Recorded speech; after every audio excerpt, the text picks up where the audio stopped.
चलिए class 10th का AP chapter का 5.1 का पहला का चौथा और 5.2 का 17 नंबर क्वेश्चन पर चलते हैं। ठीक है, ध्यान दीजिए।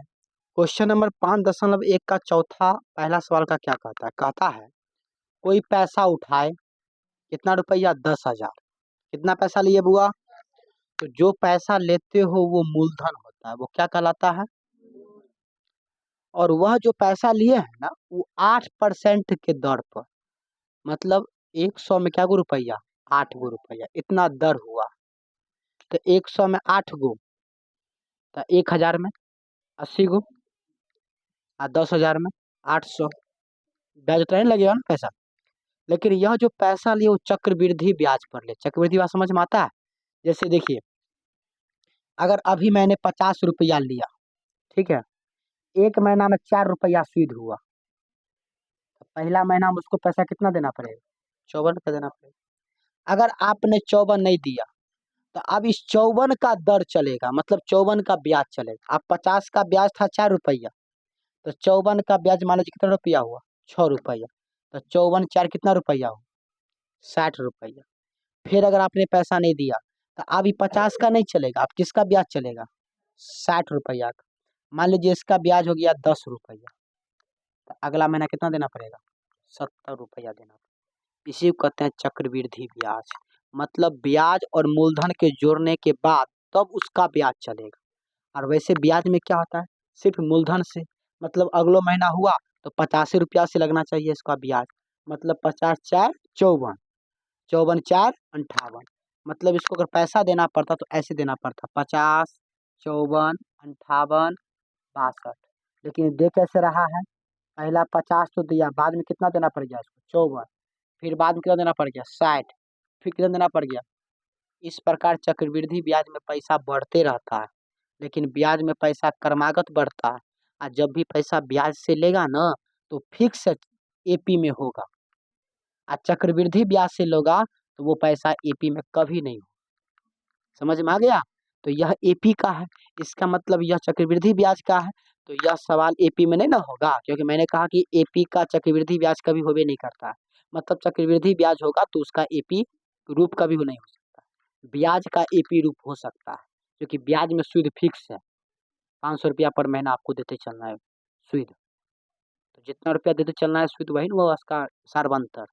क्या? चलिए, तो ये तो सवाल देखने से लग गया कि इसका एपी रूप नहीं होगा, लेकिन फिर भी समझाते हैं कैसे बनाए इसको। एक वर्ष के बाद इसका मिश्र धन, मतलब पहला वर्ष कितना रुपया देगा? 10,000। लेकिन एक वर्ष के बाद, मतलब कौन साल? दूसरा साल। मूलधन प्लस क्या होता है? ब्याज। किसका फॉर्मूला? मिश्र धन। तो मूलधन कितना था? 1,000 प्लस ब्याज का फॉर्मूला मालूम है? मूलधन गुने समय गुने दर। तो मूलधन गुने समय 1 साल गुने दर 8 रुपया बट्टा में 100। दो जीरो से दो जीरो कट जाएगा। 100 को 8 से गुना करो, 800 रुपया हो गया। अब मूलधन के साथ जोड़ दो तो कितना हो गया? 1,000 10,800 रुपया हो गया। यह हुआ कि दूसरा वर्ष इसको इतना रुपया देना पड़ेगा। अब तीसरा वर्ष कितना देना पड़ेगा? अब यह मतलब दूसरे वर्ष के बाद, मतलब तीसरे वर्ष ना हुआ, तीसरे वर्ष जो देना पड़ेगा, क्योंकि चक्रवृद्धि ब्याज ना, तो अब इसका मूलधन होगा। अब ई मूलधन हो गया। अब 10,800 क्या हो गया? मूलधन। समझ में आ गया? प्लस ब्याज। तो ब्याज बराबर मूलधन गुने समय गुने दर बट्टा 100। तो अब मूलधन 1,000 नहीं ना बचा, अब कितना हो गया? 10,000, सॉरी 10,000 नहीं हुआ, 10,800 हुआ। तो 10,800 गुने 1 साल के लिए ना, 1 साल गुने, इन्हें बुझना कि दूसरा वर्ष तो 2 लिख देना, ठीक है। गुने 2 गुने 8 बट्टा कितना हो गया? 100। जीरो जीरो कट जाएगा, कितना होगा? 108 को 8 से गुना करोगे कितना होगा? 864। ठीक है। 8 दूनी 16 1 1700। 1 मिनट रुकिए, तो 2 मिनट। 864 को 2 से गुना करिए तो 4 दूनी 8, 6 दूनी 12, कौन सी 1, 8 दूनी 16 1 1728। 1728 में 10,800 जोड़ेंगे तो हो जाएगा 1728। 0 2 8 7 15 5 1 1 1 2 और 1 12,520। इसमें समय का मान एक ही होगा।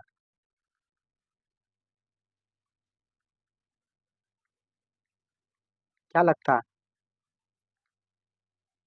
हमको लग रहा है समय का मान 2 का ही नहीं हो। आंसर देखो इसका। अच्छा आंसर इसका खाली एपी रूप दिया है ना। चलिए 864 प्लस 10,800 था, कितना हो गया? 11,664। अब ये मूलधन कौन हो गया? 11,664। तो मूलधन प्लस ब्याज, मूलधन कथी था? मूलधन गुने समय गुने दर बट्टा 100। इसका कैलकुलेशन कीजिए कितना होगा? 933.12। ठीक है, जुड़िएगा कितना होगा? 12,597.8। लगभग में को 12,598। मिश्रधन का जो एपी रूप है कौन कौन हो गया? पहला 10,000, 10,800, 11,664, 12,598। अब एपी रूप बना दिया इसका। अब देखिए इसका D1 निकाल के A2 माइनस A1। तो A2 माइनस A1 यही ना घटाइएगा, कितना आएगा? 800। अगला का कितना आएगा? 864। क्या ये दोनों बराबर हुआ? आगे नहीं भी निकालेंगे तो कोई दिक्कत नहीं। अभी दोनों बराबर नहीं, मतलब D1 और D2 बराबर नहीं हुआ, अतः यह एपी रूप में नहीं है। कोई दिक्कत नहीं ना? दिक्कत। चलिए अब है क्वेश्चन नंबर 17 5.2 का। और यह ये क्वेश्चन है कि एपी रूप दे दिया 3, 8, 13 और डॉट डॉट 253। क्वेश्चन परीक्षा की दृष्टि से बहुत महत्वपूर्ण है। और सवाल कहता है अंतिम पद से, मतलब किधर से? 253 से अंतिम पद से 20वां पद आना है। क्या पद बुआ?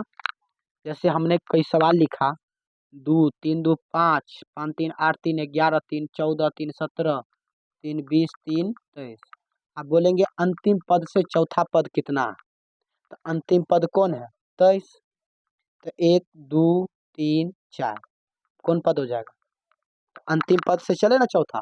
अब ये शुरू से पद चल देते 1, 2, 3, 4 कितना होता है? 11। तो आंसर में फर्क है, इसलिए अंतिम पद से कहे तब कैसे बनाना ध्यान दीजिए। कुछ नहीं करना है, सिर्फ चेंज होगा ए और डी। क्या चेंज होगा बुआरे?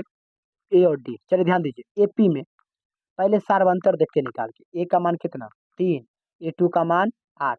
अगर अंतिम पद से प्रथम पद की ओर के लिए कहे, मतलब अंतिम पद से किधर की ओर? प्रथम पद की ओर, तब डी का जो वैल्यू होगा वो होगा A1 minus A2। A1 minus A2। A1 का मान 3 है, A2 का मान 8। लेकिन और समय अगर इधर से चलेगा तो कैसे कर देते? A2 minus A1। पहला फर्क समझ में आया? अगर अंतिम पद से कहेगा तो किस में घटाएंगे? A1 माइनस A2, डी निकालने के लिए। तो कितना हो जाएगा? -5। डी क्या हो गया? -5। अब देखिए A1 का मान, चूंकि अंतिम पद से न कह रहा है, तो अंतिम पद में कितना है? 253। तो यही ना A1 का मान हो। तो A1 का मान चेंज हो गया। 3 होता कब? जब इधर से चलते तब ना A1 होता। इनर चल रहा है तो कितना होगा? 253। तो A1 का मान 253। डी का मान कितना निकाले? -5। और कम्मा पद निकालना, तो एन का मान 20 हो जाएगा। चलिए अंतिम पद से 20वां पद मतलब ए 20 क्या हो जाएगा? A plus n minus 1 into D. तो ए 20 का मान हो जाएगा, ए का मान कितना?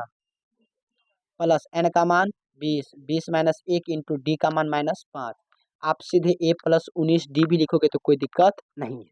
चलिए 253, 20 में से गया तो 19 को 5 से गुणा करो 95, प्लस माइनस 253 में 95 घटाओ, मतलब 20वां पद कितना हो गया? अतः एपी के अंतिम पद से 20वां पद कितना होगा? 158 होगा। और यही क्या हो गया? आंसर। और यह परीक्षा की दृष्टि से बहुत महत्वपूर्ण है। ठीक है, तो अंतिम पद से कहे तब कैसे बनाना है, समझ में आ गया? चलिए तो अंतिम पद से कहने के लिए ए का मान चेंज होगा और किसका मान चेंज होगा? डी का मान। ये सवाल है, नोट्स का क्वेश्चन है, एपी 3, 10, 17, 24। और इसमें कहता है कि आप बताइए वह पद की संख्या जो पद 13वें पद से कितने ज्यादा है। तो सबसे पहले एपी में बताइए ए का मान कितना? A2 का मान। तो डी का मान क्या हो जाएगा? 10 में से 3 गया तो 7। क्या डी का मान निकाल सकते हैं? प्रश्न से सवाल क्या कहता है? वह पद बताइए, मतलब ए एन बताइए। ठीक है, जो ए एन का मतलब एन में, ए एन में मतलब एनवा पद बताइए। तो ए एन लगा दिए बराबर जो 13वें पद से कितने ज्यादा। हमको तो पद पता नहीं है कौन सा पद है। पहले पद पता चलेगा तब ना हम उसका पद गिनेंगे कि इतना नंबर पर ये पद आता है। तो इसलिए हमने क्या लगाया? ए एन बराबर A13 प्लस 84। ए एन का फॉर्मूला बोलो, A plus n minus 1 into D. A13 का मतलब ए प्लस प्लस में 84, ए का मान कितने? n-1 का मान नहीं पता। चलिए डी का मान कितने 7, ए का मान 3, डी का मान 7, 84 तो 84 कर लीजिएगा। अब देखिए 12 सत्ते 84, 3 87, 84 171, 3 प्लस में न गया तो 7 गुना में न गया तो 171 में 3 जाएगा तो 168, उसमें 7 से भाग दीजिएगा तो 7 दूनी 14, 4 7 दूनी 14, 2 बचेगा ना, 2 5 18 7 चौ 28, 24 हुआ, एक माइनस में न गया तो 24 आ 1 25वां पद हो जाएगा। अतः एपी का वह पद कितना होगा। और इस टाइप का भी क्वेश्चन बहुत पूछता है परीक्षा में। ठीक है, उम्मीद करते हैं कि आपको समझ में आ गया होगा। कोई दिक्कत? चलिए बहुत अच्छी बात।